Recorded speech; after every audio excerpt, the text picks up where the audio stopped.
I no longer can be silent. I remember being lifted up out of my bed.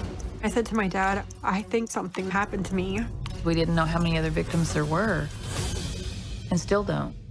Former Jehovah's Witnesses tell their chilling stories of alleged abuse for the first time. One of them is Sarah Brooks. Sarah Brooks grew up a Jehovah's Witness in Pennsylvania, and she has an abuse story that has layers of cover-up. There was an elder who says that he was present when the elders worked to cover up her abuse. Hello. Trey Bundy. Nice to meet you. I'm Martin. Likewise. My name is Martin Hawk. I live in New Cumberland, Pennsylvania. I was a Jehovah's Witness for 38 years. When I became an elder, the first elders meeting, they brought us up to speed, and Sarah's case was brought up. They never mentioned the person's name who abused her. All I know, there was some kind of sexual encounter that happened in her past. Sarah claims that she was abused by a man and woman who were close to her family and that she reported it to the elders of her congregation. Martin goes on to tell Trey what he alleges that he witnessed happened to the documentation of Sarah's abuse claim. A committee was formed by 3 local elders to investigate Sarah's case. They've been meeting with Sarah for several weeks, and she had been retelling the story over and over again, and they were taking detailed notes of how many times this abuse happened, how severe the abuse was. Shortly after that, she went to the police. The police got a warrant to come into the Kingdom Hall and look for records. The top elder said, we bought a shredder, and the headquarters has told us to shred our personal notes you have made for the case. The two-night special starts this Saturday. We're now joined by Sarah Brooks herself and Trey Bundy, who investigated this piece. Nice to meet you both. Sarah, what was it like even watching that little piece back right there?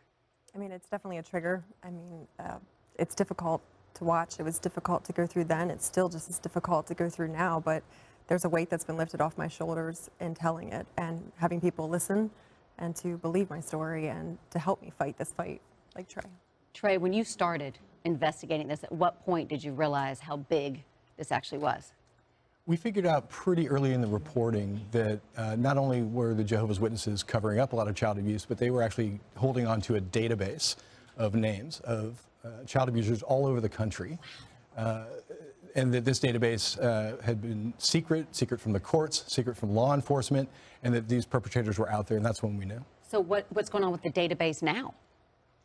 It's the subject of a fight in civil court in California, and it's about to be the subject of a fight in civil court in other states where survivors like Sarah are coming forward and filing lawsuits against the Watchtower. The Watchtower wants to keep this secret. They don't want anybody to see what's in there. As far as we know, law enforcement hasn't gone after it, and the courts haven't had any luck getting it, but there's at least 20 years worth of names in that database. And as you investigated with the Jehovah's Witnesses and tried to go to them and get answers, how were you treated? What did you get?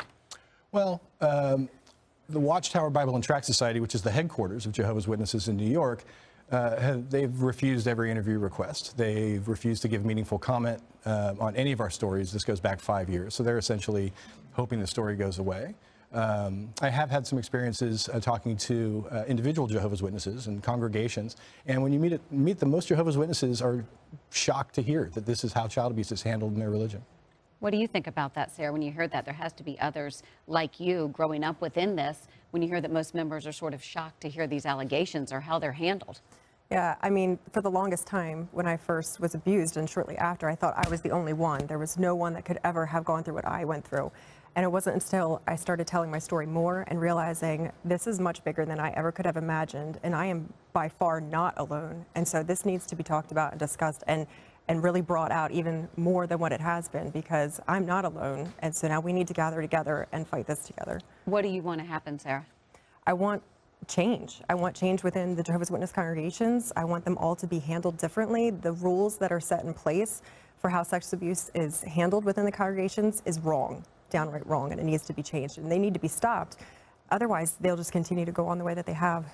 Thank you for your bravery. For Thank coming you. out. Nice to meet you both. Trey, great work. We reached out to the Jehovah's Witnesses of America. They did not respond to the allegations contained in the Oxygen series. They tell us they condemn child abuse and claim they have processes in place to ensure compliance with child abuse reporting laws.